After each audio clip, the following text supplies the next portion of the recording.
सबसे बड़ी जो समस्या है वो ये है कि लोगों को मुफ्त राशन या बिजली पानी नहीं मिल रहा है, या गरीबों को कुछ मुफ्त पैसे उनके अकाउंट में नहीं दिए जा रहे हैं, और यही समस्या है और इसी कारण बिहार रुका हुआ है, पिछड़ा हुआ है।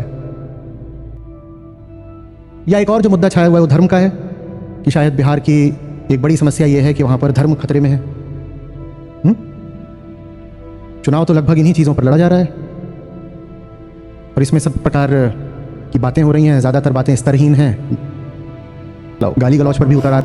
कोई भी फैसला अपनी ज़रूरतों को समझ कर किया जाता है ना।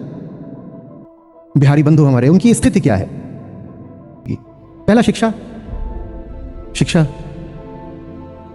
बिहार में जो साक्षरता दर है वही पूरे देश से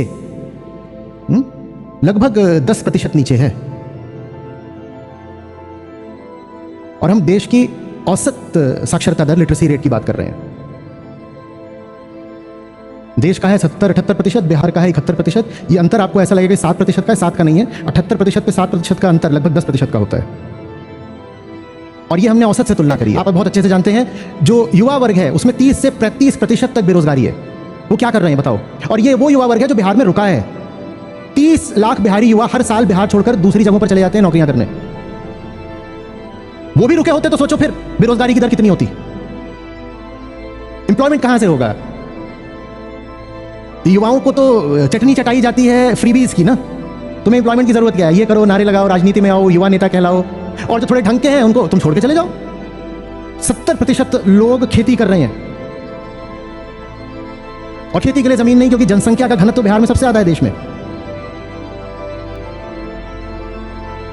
कैसे नौकरियां निकलेंगी? फिर नौकरी तो वही होती है कि सरकारी नौकरियां निकल सकती हैं, वो जो सरकार दे दे। तो उसके लिए सारे दल वादे कर रहे हैं, मैं इतनी नौकरियां निकाल दूंगा, मैं ये कर दूंगा, मैं वो कर दूंगा। प्राइवेट सेक्टर बिल्कुल अनुपस्थित है। कैसे होगा?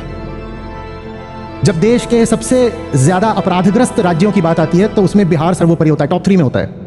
जब बहुत सुधरता है तो टॉप 5 में चला जाता है।